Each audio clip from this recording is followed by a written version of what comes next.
Hello everyone. સો આજે હું તમારી સાથે એક બહુ જ સારો વિચાર અને મારા થોટ્સ શેર કરવા માગું છું.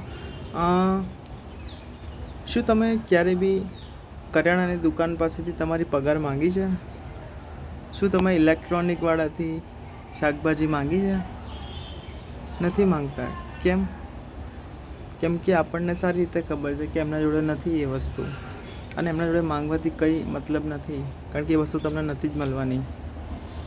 મિત્રો, સેમ વસ્તુ આપણા લાઈફમાં બી થાય છે.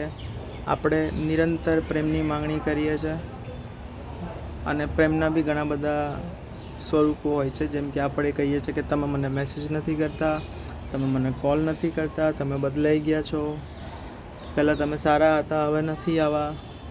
તો આ બધી માંગણીઓ છે, આપણે એ પર્સનને કહીએ છીએ, અને એ પર્સન નથી કરી શકતા કેમ કે એમનું પ્રેમ નથી, એમનો એ વસ્તુ છે જ નથી.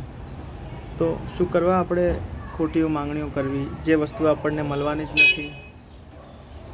તો હું આ જ કહીશ કે એના કરતાં સારું છે કે આપણે ખુદથી આશા રાખીએ, સેલ્ફ લવ કરીએ, આપણે ખુદને બહાર ફરવા લઈ જઈએ, ખવડાવવા લઈ જઈએ, and just enjoy your life. આ લાઈફ બહુ જ નાની છે. તમે આટલા વર્ષના થયા, તમને કંઈ ખબર પડી?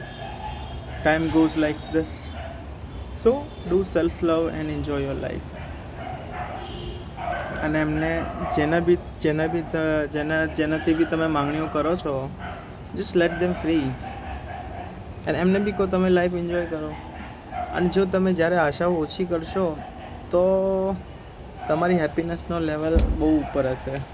And that's the only secret of being happy.